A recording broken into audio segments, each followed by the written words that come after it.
Hi, BooTube. Happy Patty Day. Hang on. I don't know if you can see. There. Nope. You can't see them. They're too small. Name. Oh my God, no! My little Santa Jupiters. I have them here, and I'm wearing my Ninja Turtle hat. See that? I'm gonna have like a little Sailor Jupiter right here. Okay. So, anyway. I was going to do live reactions to Legends of Tomorrow Season 2 Episode 14 titled Moonshot, Arrow Season 5 Episode 16 titled Checkmate, and of course The Flash. I was able to get Flash. Hang on, guys. Sorry about that, guys. I thought I heard something. But anyway, also happy St. Patty's Day, hence why the green is everywhere. Well, mostly everywhere. Like I said, I wanted to do live reactions to this week's The Flash, Legends of Tomorrow, and Arrow. I was able to do a live reaction on The Flash, like a literal one, like I was watching it and you guys watched with me. But for some reason, as I recorded and uploaded my live reaction of The Flash, my recording device went kaplooey, so I wasn't able to do Legends, and I wasn't able to get Arrow because it wasn't fixed. So this is my reaction rant to Legends of Tomorrow Season 2 Episode 14 titled Moonshot. The Legends, from what I remember, they head to NASA in 1970, where Henry Haywood, aka Commander Steele, is working as his consultant. And as they get there, Henry reveals that he hid his spear fragment in the American flag that was left by Apollo 11 on the moon. Remember when they stuck that flag in the moon and everything? Yeah, the fragment's in there. And he also reveals that the Apollo 13 mission is going exactly as planned, and because it's going exactly as planned, the team is worried because it shouldn't be going as planned. And they figured out, like, the reason why it's going as planned is because someone from the Legion of Doom must be doing something, right? And it is revealed from the last episode that Eobard Thawne is in fact disguising himself as a guy named Jack Swigert. Hang on, wait. Was it Jack Swigert? Who's Jack Swigert? Hang on. Let me see who this Jack Swigert is. Come on, computer. Come on, computer. Tell me who Jackie is. Oh, there you go. John Leonard Jack, aka Jack Swigert Jr., American test pilot and mechanical and aerospace engineer, United States Air Force pilot, NASA astronaut, one of the 24 people who have flown to the moon. Dang, I didn't think that actually put a real life person in this. But anyway, Thawne, taking the identity of Jack Swigert, incapacitates the other two guys on the Apollo 13 mission. And plans on obviously going to the moon to get the spear piece, and Ray flies aboard the Apollo command module and unfortunately gets, seen by Thawne, but he's able to restrain Thawne, and he himself manages to get the spear fragment, and while that's happening, unfortunately, there is this meteor thing happening that we're heading toward the Apollo spacecraft, right? And Sarah, driving the Wave Rider, decides to use the Wave Rider to take the damage so the Apollo craft doesn't get hit by these meteors, right? And unfortunately, when that happens, the Wave Rider suffers a sufficient amount of damage. Even their little tiny, God, I forgot what it was called, the jump ship, even that gets damaged, and because of that, they're unable to rescue Ray, who's unfortunately left stranded on the moon with Eobard Thawne. Hang on, guys, hang on. Hey, sorry about that. I was like sneezing up a storm. I am so sorry. Where was I? Yeah, Ray's stranded on the moon because the Wave Rider suffered a lot of damage when Sarah used the Wave Rider to stop the meteors from damaging the Apollo craft. Even the jump ship was damaged, so they couldn't really get to Ray. So he's pretty much stranded on the moon with Eobard Thawne as his little prisoner. And what you call it?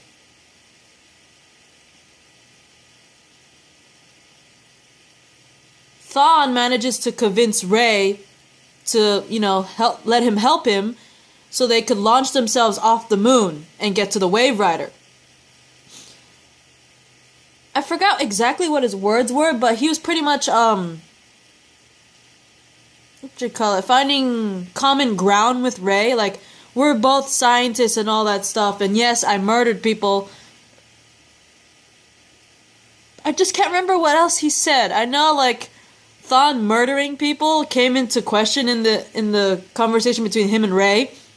But I know Thawne kept trying to find common ground with Ray because they're both very intelligent scientists and all that junk. But he does manage to convince Ray to let him help him fix up the Apollo craft so they could launch themselves off the moon, and they get caught by the Wave Rider. And Thawne is restrained. But unfortunately, since the Wave Rider is still damaged, they start, plummeting down back to Earth at a very dangerous speed. Well, not speed, but you know what I mean, right? Like, they can't do anything with the ship, and if they don't angle their ship at a certain angle, apparently, like, they'll die, right? So, Thawne, while restrained, Ray figures out, like, I think I know someone who could help calculate the right angle so we could, fix the ship and stuff. And he ends up asking Thawne, who immediately already knew what Ray was going to ask, and said 38 degrees. He already knew what Ray was going to ask, which is pretty funny. And he's like, dude, I may be a bad guy and this evil speedster to you guys, but I am a scientist. I've been doing this since I was a child. I know 38 degrees will save your lives. And so, they get to 38 degrees. But unfortunately, as they're trying to get to 38 degrees, they can't because I forgot what it was, but they weren't at the right angle. And in order to get to the right angle, they had to open the hatch. And unfortunately, that's when Amaya noticed that Henry, Commander Steele, Nate's grandpa, was not in his seat. And so Nate notices this. When Amaya notices, Nate's like, oh my god, so he runs after his grandfather, only for his grandfather to completely seal off the time ship. Well, not the time, he completely sealed off the door so Nate can't get to him, and they have a heart-to-heart. And it's just so sad because this entire episode, Henry, he was, after this whole spear thing mission, he expected to be dropped back home where he was taken. So it was like he never left his family, his wife and son. And Nate liked the idea because he believed, if his grandfather Henry was returned back, his own father... Hang on, guys, hang on. Oh my god, my nose. I'm sorry. Where was I? Oh yeah. Henry, he believed that after the whole Spear of Fragment mission that he was put on, that Rip would come back for him and bring him back to basically the timeline that he was taken from, that he would get to be with his son and wife, watch them grow. But and Nate, he agreed with that because apparently Nate had a very bad childhood. Hang on for a sec, guys. Sorry, I swear I'm hearing things. But anyway, Nate, he liked the idea of Henry going back because apparently Nate had a pretty rough childhood because his dad wasn't always there. And remember, Nate's father is Henry's son. Because, Henry is Nate's grandpa. So, yeah. Nate believed, if Henry goes back and is actually there for his son, aka, Nate's father, then maybe Nate's dad will be a better father to him. You know what I mean? Because he believed because Henry wasn't there, his dad ends up being the guy he was, a total jerk. So he liked the idea, but then Amaya's like, Henry can't go back.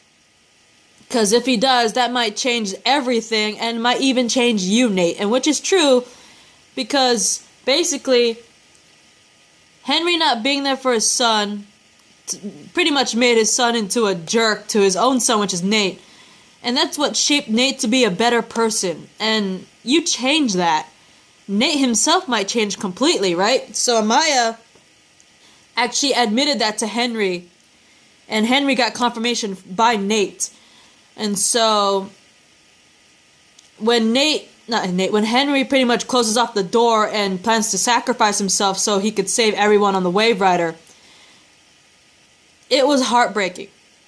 Because apparently Henry even set up he even sabotaged this writing contest so his own son, Nate's father, could win a trip to NASA to see Apollo 13 land.